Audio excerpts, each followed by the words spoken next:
الحمد لله وكفى وسلام على عباده الذين اصطفى أما بعد فأعوذ بالله من الشيطان الرجيم بسم الله الرحمن الرحيم محمد رسول الله والذين معه أشداء على الكفار رحماء بينهم صدق الله مولانا العظيم. قال الله تبارك وتعالى في شأن حبيبه الكريم إن الله وملائكته يصلون على النبي يا أيها الذين آمنوا صلوا عليه وسلموا تسليما. اللهم صل على سيدنا ونبينا ومولانا محمد وعلى آله وأصحابه أجمعين. اللہ کی عزت، برادران اسلام، گزشتہ جمعۃ المبارک کے موقع پر ہم جس موضوع پر گفتگو کر رہے تھے اس کا خلاصہ یہ تھا کہ اسلام میں ایمان لانے کے بعد عظمت کا انحصار 4 چیزوں میں ہے. رسول اللہ صلی اللہ علیہ وسلم پر ایمان کا اظہار زبان سے، اس کی تصدیق دل سے کرنے کے بعد 4 چیزیں اس ایمان کے لازمی تقاضے ہیں.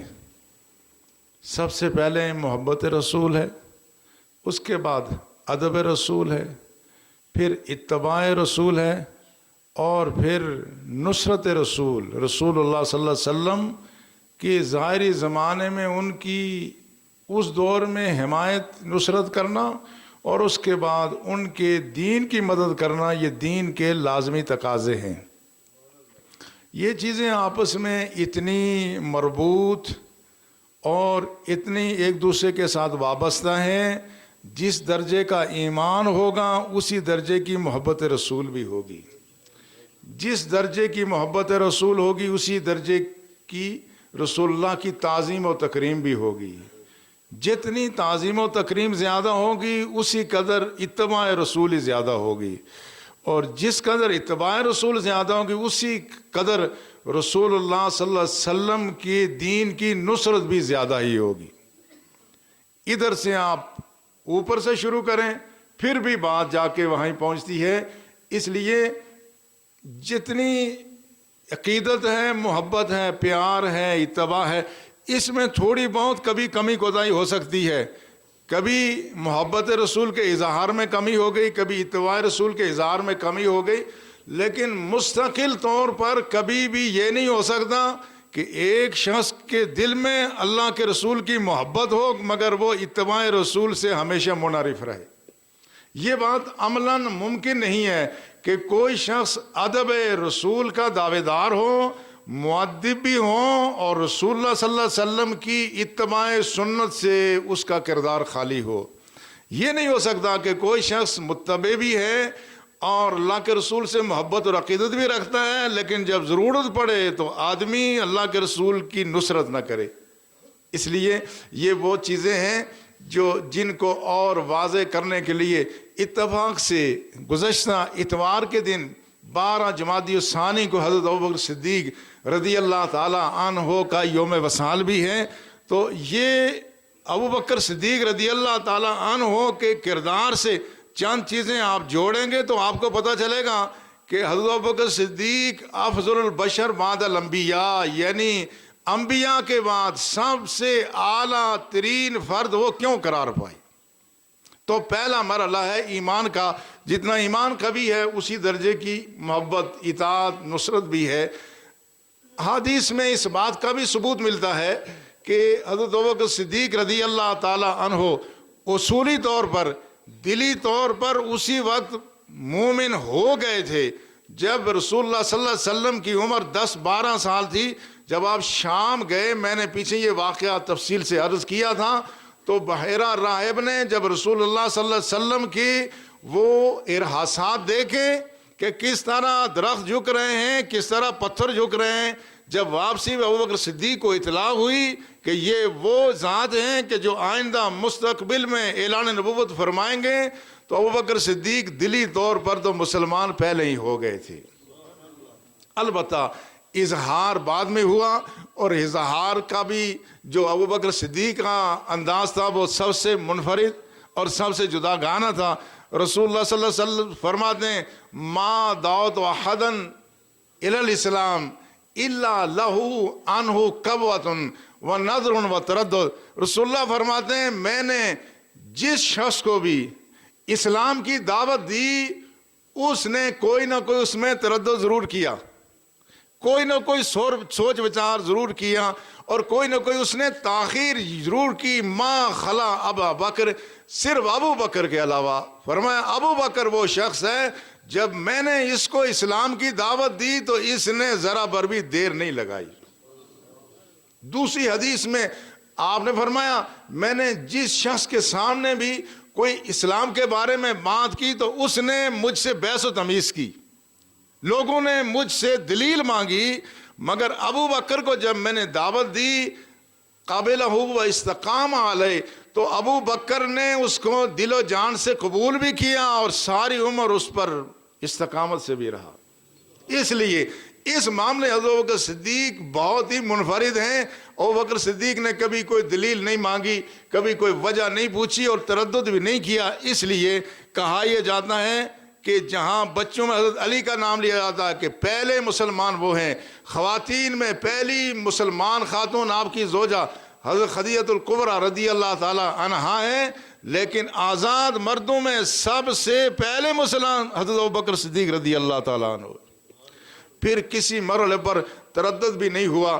ایسی چیزیں جب رسول اللہ صلی اللہ علیہ وسلم نے معراج کا سفر کیا، سرکار نے آ کے واقعہ بیان کیا کہ میں راتوں رات یہاں سے مسجد حرام سے مسجد اقصیٰ گیا، مسجد اقصیٰ سے آسمانوں کی بلندیوں پر میں نے سفر کیا.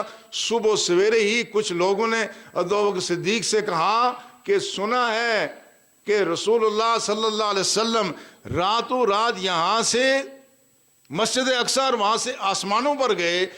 تو ابوبکر نے کہا تم رسول اللہ پر بہتان باندھتے ہو، اس لیے کہ یہ بات خلاف عقل تھی. اب پتہ نہیں چل رہا تھا کہ یہ بات چلی کہاں سے.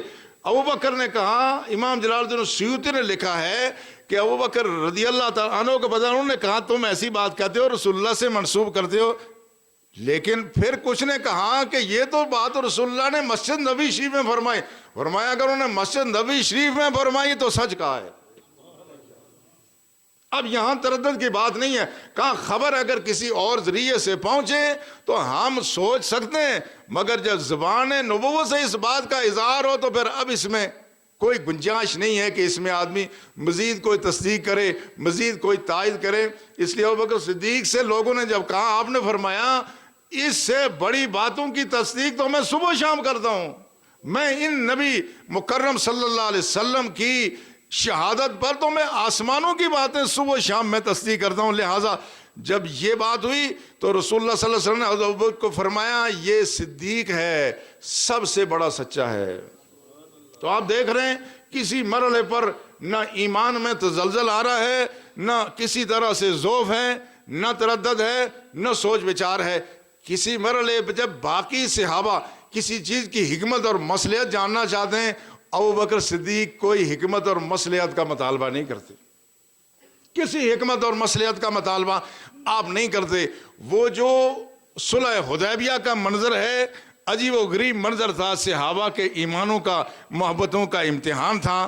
جب وہ معاہدہ ہو رہا تھا مکہ مکرمہ کے قریب، ادھر سہیل بن عمر آیا ہوا، سہیل بن عمر آیا. مشرکین کی طرف سے معاہدہ لکھا جا رہا ہے، اور معاہدے کی شکیں کچھ اس طرح سے ہیں کہ کوئی شخص اگر مسلمان ہو کر مکۃ المکرمہ سے مدینہ طیبہ چلا گیا تو اس کو وہاں سے واپس کیا جائے گا، یہ مسلمانوں کی ذمہ داری ہوگی۔ البتہ کوئی شخص اگر مدینہ منورہ میں وہاں سے مرتد ہو کر کے اگر کوئی مکۃ المکرمہ آ گیا تو اس کو واپس نہیں کیا جائے گا۔ یہ ایسی شک ہے کہ جو بظاہر مسلمانوں کے مفاد کے خلاف ہے۔ ایسی اور شکیں بھی تھی کہ اگلے سال رسول اللہ تشریف لائیں گے، مختصر کیا فرمائیں گے 3 دن کے لیے بیت اللہ کی زیارت کر کے یہاں سے واپس چلے جائیں گے۔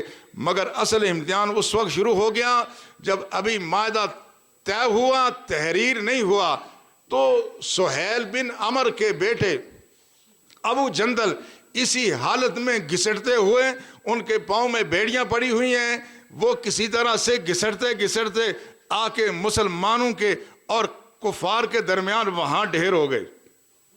جب ڈھیر ہو گئے اور انہوں نے مطالبہ یہ کیا، اب دیکھتے ہی جو رسول اللہ صلی اللہ علیہ وسلم نے سہیل بن عمر سے یہ کہا ابھی معاہدہ طے ہو رہا ہے، تم سہیل کو میری خاطر چھوڑ دو، یعنی اس کو ہمارے ساتھ جانے دو۔ چونکہ شرط کیا طے تھی؟ شرط یہ طے تھی کہ اگر کوئی شخص مسلمان ہو کر کے مدینہ طیبہ جائے گا تو مسلمان اس کو واپس کر دیں گے۔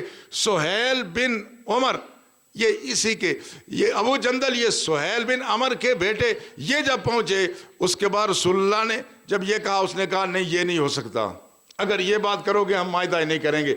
رسول اللہ صلی اللہ علیہ وسلم نے شاید زندگی میں یہ پہلا شخص تھا جس سے 2 مرتبہ فرمایا میری خاطر اس کو چھوڑ دو، اس نے کہا نہیں چھوڑوں گا۔ جب یہ بات ہوئی تو ادھر سہیل نے ابو جندل اپنے بیٹے کو تماچا مارا، اس کو گریبان سے پکڑا، گھسیٹ کر کے مشرکین کے حوالے کر دیا۔ تو اب ابو جندل یہ کہہ رہے ہیں کہ مسلمانوں تم مجھے پھر کافروں مشرکوں کے سپرد کر رہے ہو، میرے ایمان کو یہ تباہ برباد کر دیں گے، مجھے تم آزمائش میں نہ ڈالو۔ رسول اللہ یہ منظر دیکھ رہے ہیں۔ رسول اللہ نے فرمایا ابو جندل تم صبر کرو، اللہ تمہارے لیے کوئی آسانی کی راہ پیدا کر دے گا۔ جب یہ بات ہوئی، اب یہ تو جب وہ ان کو لے جانے لگے، گھسیٹ کے لے جانے لگے، حضرت عمر اس پاس چل رہے ہیں۔ حضرت عمر کہہ رہے ہیں یہ جو مشرکین ہیں یہ لعنتی ہیں، ان کے خون کی کوئی قدر و قیمت نہیں ہے۔ حضرت عمر ساتھ چل بھی رہے ہیں، تلوار بھی ساتھ قریب کی ہوئی ہے۔ حضرت عمر یہ چاہتے ہیں کہ یہ ابو جندل میرے ہاتھ سے تلوار لے کر کے اپنے باپ کا سر قلم کر لے، مگر سارے لوگ عمر جیسے تو نہیں تھے۔ اب بات ساتھ چل بھی رہے ہیں، ترغیب بھی دے رہے ہیں، تلوار بھی قریب کی ہوئی ہے، مگر یہ بات نہ ہو سکی۔ ابو جندل یہاں سے واپس گئے، معاہدہ طے ہو گیا۔ جب معاہدہ طے ہوا صحابہ کے دل اتنے ٹوٹ گئے، اتنے ٹوٹے، جب رسول اللہ نے فرمایا قربانی کے جانوروں کو ذبح کر دو تو کوئی اٹھنے کے لیے آمادہ نہ تھا۔ اتنے دل ٹوٹے ہوئے تھے کہ ہم نے بدر میں بھی کبھی جھک کر کے مشرکوں کی کوئی بات نہیں مانی۔ عہد کا مارکا گرم ہوا، ہم نے وہاں 70 افراد کی لاشیں تو چھوڑی مگر ہم جھکے نہیں۔ آج کیوں جھک رہے؟ اسی دوران حضرت عمر رسول اللہ کی خدمت میں حاضر ہوئے اور عرض کی یا رسول اللہ کیا ہم حق پر نہیں ہیں اور یہ کیا کافر باطل پر نہیں ہے؟ فرمایا ہاں یہ بات درست ہے۔ فرمایا کیا یہ درست نہیں کہ ہمارے مرنے والے شہداء جنت میں جائیں گے اور ان کے مقتولین جہنم میں جائیں گے؟ فرمایا ہاں یہ بھی درست ہے۔ تو کہا یا رسول اللہ پھر یہ اتنا دب کر کے آپ صلح کیوں کر رہے ہیں؟ تو رسول اللہ صلی اللہ علیہ وسلم نے فرمایا خطاب کے بیٹے میں اللہ کا رسول ہوں، اللہ کے حکم کے خلاف نہیں کر سکتا، اللہ میری ضرور مدد کرے گا، مجھے کبھی تنہا نہیں چھوڑے گا۔ یہ بات عمر یہاں سے سن کر کے اب یہ جتنا بھی مجمع ہے ان سب کے چہرے اترے ہوئے ہیں، سارے مایوس ہیں۔ ایک شخص ہے جس کی پیشانی پہ نہ شکن آئی ہے نہ اس کے چہرے پہ اداسی ہے۔ یہ کون ہے؟ یہ ہے ابو بکر صدیق۔ ابو بکر صدیق کے پاس حضرت عمر گئے، پھر غصہ ٹھنڈا نہیں ہوا، ان سے بھی جا کے یہی بات کی۔ پھر حضرت ابو بکر صدیق نے وہی بات کی کہ عمر یاد رکھو محمد صلی اللہ علیہ وسلم اللہ کے رسول ہیں، اللہ کا رسول اللہ کے حکم کے خلاف نہیں کر سکتا۔ ساتھ ایک جملے کا اضافہ کیا، کہا خدا کی قسم اللہ کے رسول سچے ہیں اور تم اللہ کے رسول کے دامن سے وابستہ رہو یہاں تک کہ تمہیں موت آ جائے۔ جب یہ بات ہوئی حضرت عمر کا کچھ غصہ ٹھنڈا ہوا، اس کے بعد یہ آیت نازل ہوئی، انا فتحنا لک فتحا مبینا، مسلمانوں تمہیں مبارک ہوں، تمہیں تو اللہ نے فتح مبین عطا فرما دی ہے۔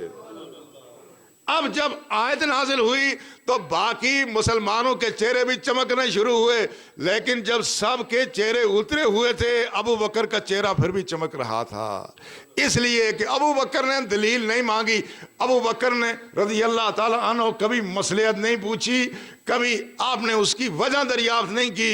حضرت ابو بکر کا ایمان اس درجے کا ہے، اللہ کے رسول نے جو بات فرما دی ابو بکر نے اس پر عمل کر دیا۔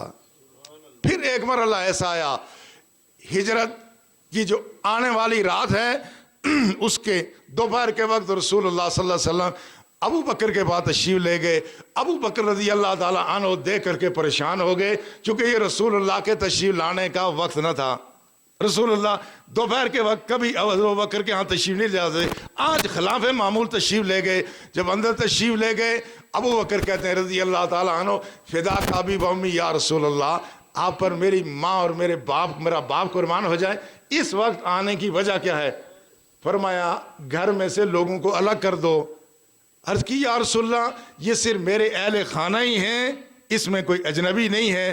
رسول اللہ نے فرمایا ہمیں ہجرت کی اجازت مل گئی ہے۔ عرض کی یا رسول اللہ ساتھ کس کو جانے کی اجازت ہے؟ فرمایا تمہیں اجازت ہے۔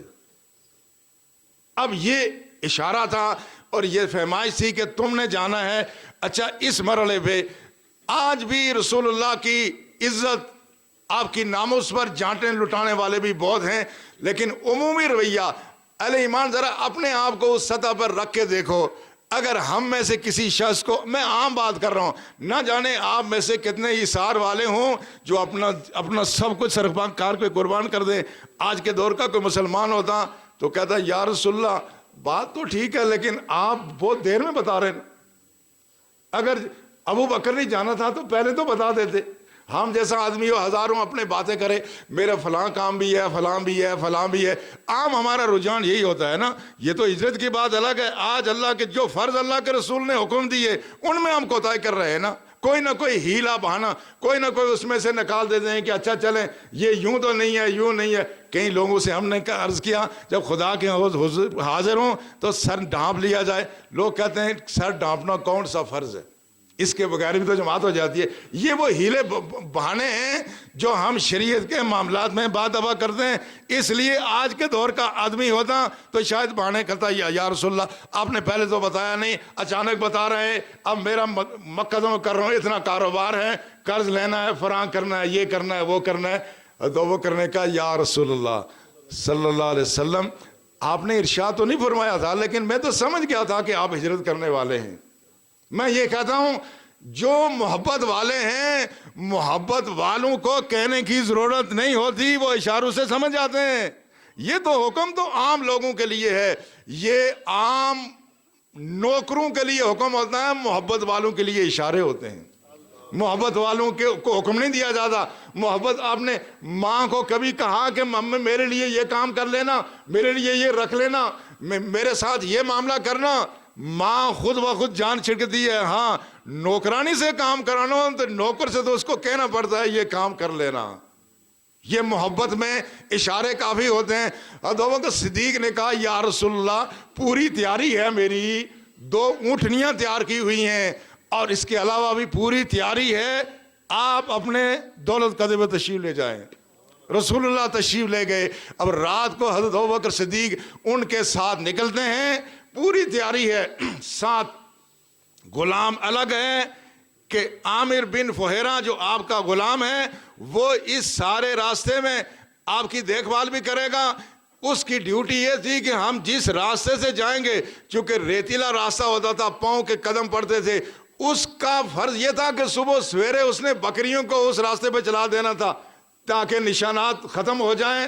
اور عبداللہ بن عریقت جو تھا غیر مسلم، مگر ابو بکر رضی اللہ کی نگاہ دیکھو، اس کو وہ راستوں کا شناسا تھا، اس کی ڈیوٹی یہ تھی کہ راستے پر آگے یہ چلے گا، ہے کافر مگر ابو بکر کا انتخاب ہے، یہ دھوکہ نہیں دے سکتا، یہ ابو بکر کی نگاہ ہے رضی اللہ تعالیٰ عنہ۔ اسما بنت ابی بکر کا فریضہ یہ تھا کہ جب ہم غار سور سے آگے چلیں گے تو زیادہ راہ کھانے پینے کا سارا سامان ابو بکر کی بیٹی نے وہاں پہنچانا ہے۔ یہ وہ انداز ہے ابو بکر صدیق کا جس کی وجہ سے انہوں نے مقام و مرتبہ پایا۔ ہر مرحلے پر جہاں مال کی قربانی آئی، مال ابو بکر نے قربان کیا، جان کی قربانی آئی، وہاں پر بھی جو صحیح احادیث میں موجود ہے، جب غار سور میں تشریف لے گئے تو ابو بکر نے فرمایا آپ باہر تشریف فرماؤ، میں اندر جا کے غار کا جائزہ لوں گا۔ سارے سوراخ بند کیے، اپنی تہمت پھاڑ کے بند کر رہے تھے، 2 سوراخ رہ گئے۔ اب تہمت اگر مزید پھاڑتے ہیں تو اب سطح ڈھانپنے کے لیے کپڑا نہیں ہے۔ فرمایا یا رسول اللہ تشریف لائیں، دونوں سوراخوں پر پاؤں رکھ کے رسول اللہ کو اپنی گود میں لے لیا۔ اور وہ واقعہ صحیح حدیث میں، یہ کوئی افسانہ نہیں ہے، صحیح حدیث میں موجود ہے کہ وہاں جب سانپ نے کاٹنا شروع کیا، ابو بکر نے حرکت نہیں کی مگر غم کی، درد کی شدت کی وجہ سے آنکھوں سے آنسو جاری ہو کے سرکار کے چہرے پر پڑے، سرکار بیدار ہو گئے۔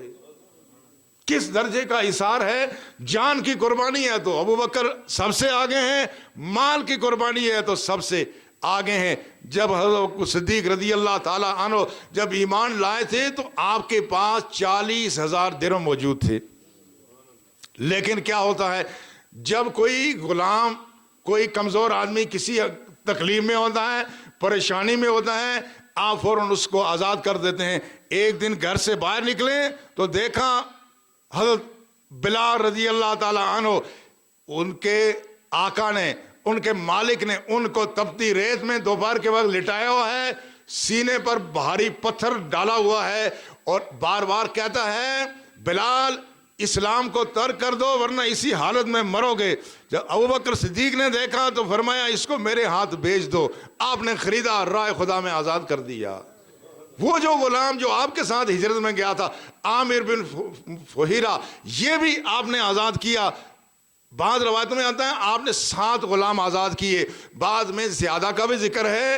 حضرت ابو بکر صدیق کے والد ابو قحافہ وہ جب دیکھتے ہیں کہ میرا بیٹا کمزوروں کو، غریبوں کو، مسکینوں کو آزاد کرتا ہے، ایک دن انہوں نے کہا ابو بکر تم اگر آزاد کرتے ہی ہو غلاموں کو تو یہ ان کمزوروں کو آزاد کرنے کے بجائے جو طاقتور ہیں ان کو آزاد کرو۔ کیوں؟ یدافعون عنک ویقومون معک، کہا یہ تیرا دفاع کریں گے، تیرے پاس کھڑے ہو جائیں گے اور یہ تیرے کام آئیں گے۔ انہوں نے کہا اے میرے والد آنا ارید ما عند اللہ، تمہیں پتہ نہیں ہے میں ان کی مدد کی خاطر میں ان کو آزاد نہیں کر رہا ہوں، میں تو اللہ کے رضا کی خاطر آزاد کر رہا ہوں۔ تو یہ قرآن کی آیت نازل، فَأَمَّا مَنْ آتَى وَاتَّقَى وَصَدَّقَ بِالْحُسْنَى فَسَنُيَسِّرُهُ لِلْيُسْرَى، جس نے جو ایمان لایا، سچائی کی اس نے تصدیق کی اور اس کے بعد کیا کیا، اس کا فَسَنُيَسِّرُهُ لِلْيُسْرَى، ہم عنقریب اس کے لیے آسانیاں پیدا کر دیں گے۔ اس لیے جب ہجرت کا مرحلہ آیا، حضرت ابوبکر صدیق کے پاس صرف 5,000 درہم باقی بچ گئے اور یہ لے کے یہاں سے پھر رسول اللہ کے ساتھ گئے۔ اس لیے رسول اللہ صلی اللہ علیہ وسلم نے بھی جب کوئی شخص اس حد تک جائے، اس حد تک اثار کریں، اللہ کے رسول بھی کبھی فراموش نہیں کرتے۔ حضرت ابوبکر صدیق کے حوالے سے حضرت عمر سے حدیث ترمذی نے نقل کی ہے، وہ کہتے ہیں رسول امرنا رسول اللہ صلی اللہ علیہ وسلم ان نتصدق، ایک دن رسول اللہ نے بیٹھے بیٹھے فرما دیا راہ خدا میں صدقہ کرو۔ حضرت عمر کہتے ہیں میرے پاس مال بھی کافی تھا، میں نے آدھا مال جمع کیا، رسول اللہ کے پاس جا کے پیش کر دیا۔ آپ نے فرمایا ما ابقیت لأہلک، عمر اپنے گھر کے لیے کیا چھوڑا ہے؟ میں نے کہا یا رسول اللہ مثلہ ہو، جتنا لایا ہوں اتنا آدھا لایا ہوں، آدھا گھر چھوڑ کے آیا ہوں۔ اتنی دیر میں حضرت ابوبکر صدیق مال لے آئے، انہوں نے بھی آ کے ڈھیر کر دیا سامنے۔ رسول نے فرمایا ما ابقیت لأہلک، ابوبکر اپنے گھر کے لیے کیا چھوڑا ہے؟ قال ابقیت اللہم اللہ ورسولہ، کہا گھر میں اللہ اور اللہ کے رسول کو چھوڑ آیا ہوں۔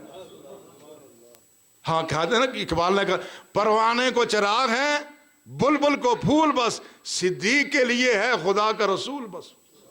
اور عمر کہتے ہیں اس دن میں نے جان لیا کہ میں نیکی کے معاملے میں کبھی بھی ابوبکر صدیق پر سبقت نہیں لے جا سکتا۔ اس لیے رسول اللہ صلی اللہ علیہ وسلم نے بھی فرمایا امن الناس فی صحبتہ و مالہ، امن الناس علیہ فی صحبتہ و مالہ ابو بکر، کہا مجھ پر اپنی جان اور مال کے اعتبار سے جتنے احسانات ابو بکر صدیق کے ہیں کسی اور کے نہیں ہیں۔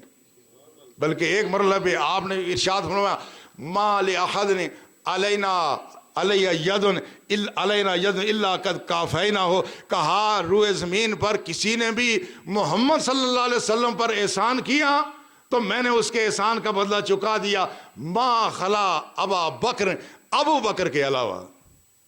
وَإِنَّ لَهُ عَلَيَّ يَدٌ يُكَافِئُهُ اللَّهُ بِهَا يَوْمَ الْقِيَامَةِ، کہا اس کا مجھ پر وہ احسان ہے جس کا بدلہ محمد صلی اللہ علیہ وسلم نہیں چکا سکے، بروز حشر خدا ان کا بدلہ چکائے گا۔ یہ ایسی بات تھی کہ یہ ابوبکر صدیق رضی اللہ تعالی عنہ کا ہی خاصہ ہے۔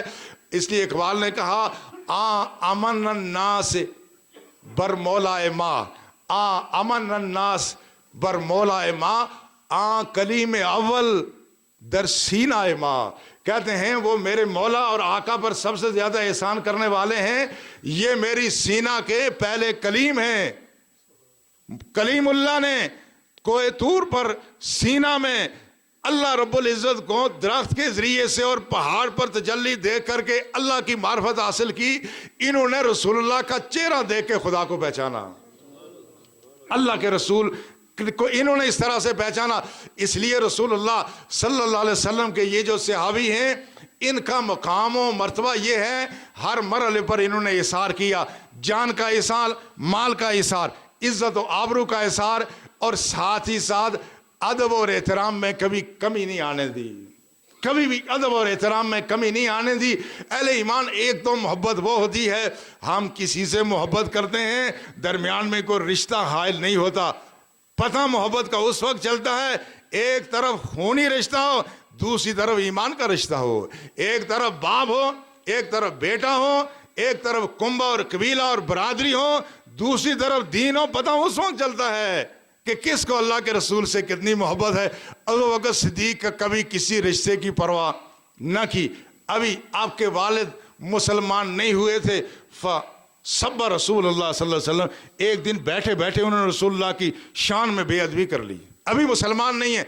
فَسَقَّ ابو بکر سَقَّةً فَسَقَطَ عَلَى وَجْهِهِ، ابو بکر نے اپنے باپ کو ایسا تماچا مارا وہ زمین پر گر گئی۔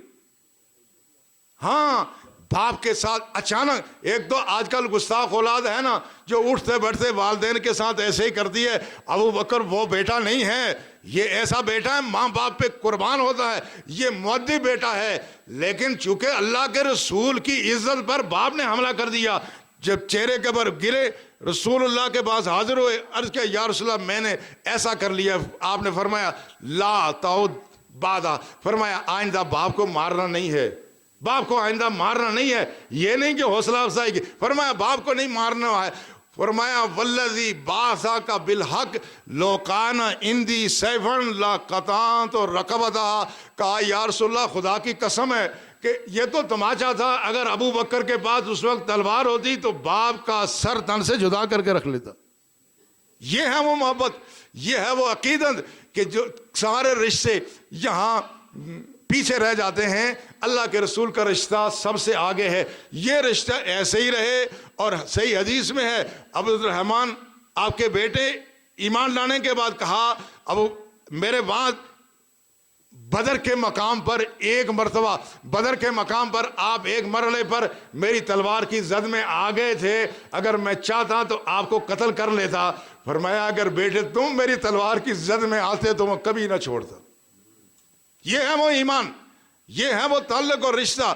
اب اس میں ہمارے ہاں کیا ہوتا ہے، کوئی بات ہو گئی، میں کبھی کوئی بات کرتا ہوں دہریوں کے خلاف ہم بات کرتے ہیں، لوگ مجھے آ کے خبریں سناتے ہیں جی فلاں دہریے نے خدا کے بارے میں یہ بات کر دی، رسول اللہ کے بارے میں یہ بات، اچھا تو تم نے کیا کیا؟ ہم نے کچھ بھی نہیں کیا۔ اس لیے کہ ناراضگی ہوتے ہیں، رشتے ٹوٹتے ہیں، تعلق خراب ہوتے ہیں۔ اہل ایمان، یہ ایمان نہیں ہے کہ کوئی ہمارے سامنے ہمارے رب کی عزت پر حملہ کرے اور ہم خاموش رہیں، بغلیں جا کے۔ یہ کون سا ایمان ہے؟ یہ ایمان کا ٹیسٹ بھی ہے، اپنے ایمان کا ٹیسٹ کر لیا کرو۔ جب خدا رسول کی عزت پر حملہ ہو ہم خاموش رہیں، یہ ایمان کی کمزوری کی علامت ہے۔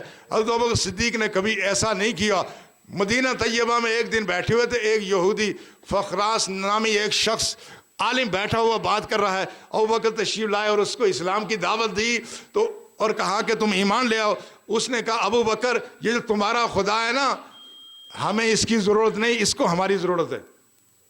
فرمایا کیسے؟ کہا دیکھو نا، وہ کہتا ہے من یقرض اللہ قرضا حسنا فیضاعف له اضعافا کثیرا۔ تمہارے قرآن میں آیا ہے نا، اللہ کہتا ہے کون ہے جو مجھے قرض دے تو میں اس کے لیے اضافہ کروں، بڑھا کے دوں۔ کہا ہمیں سود لینے سے منع کرتا ہے، خود سود دیتا ہے۔ اچھا، جب اس طرح کا ماحول ہو، یہ دلیل کا ماحول نہیں ہوتا، یہ دلیل کا ماحول نہیں ہے۔ ابو بکر اٹھے اور مارا تماچا تو زمین پہ جا کے گرا۔ کہا خدا کے دشمن، اگر یہودیوں کے اور ہمارے درمیان یہ مدینے کا معاہدہ نہ ہوتا تو میں تیرا سر تن سے جدا کیے بغیر یہاں سے نہ اٹھتا۔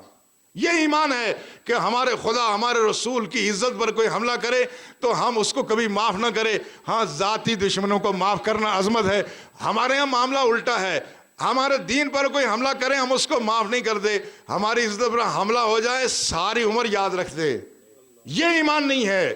اس لیے اہل ایمان، یہ سیلف اسسمنٹ ہے، اپنے ایمان کی ایویلیویشن ہے۔ اپنے ایمان کو ہم چیک کر سکتے ہیں کہ ہمارا ایمان کس درجے کا ہے۔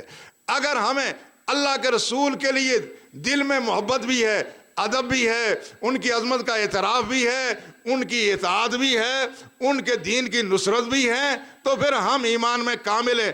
ورنہ مجھ سمیت ہم میں سے ہر شخص دیکھے کہیں نہ کہیں کوئی کمی ضرور ہوگی۔ بتانے کا مدعا یہ ہے کہ جتنا آدمی کر سکے اللہ اور اللہ کے رسول سے وفا کر لے، کیونکہ عظمت اسی میں ہے۔ انشاءاللہ اس موضوع اور بقیہ گفتگو اگلے جمعے کی اللہ ہمیں توفیق عطا فرمائے کہ ہمارا ایمان، ہماری محبتیں، عقیدتیں، ایثار سارا اللہ کے رسول کے لیے ہو۔ وما علینا الا البلاغ۔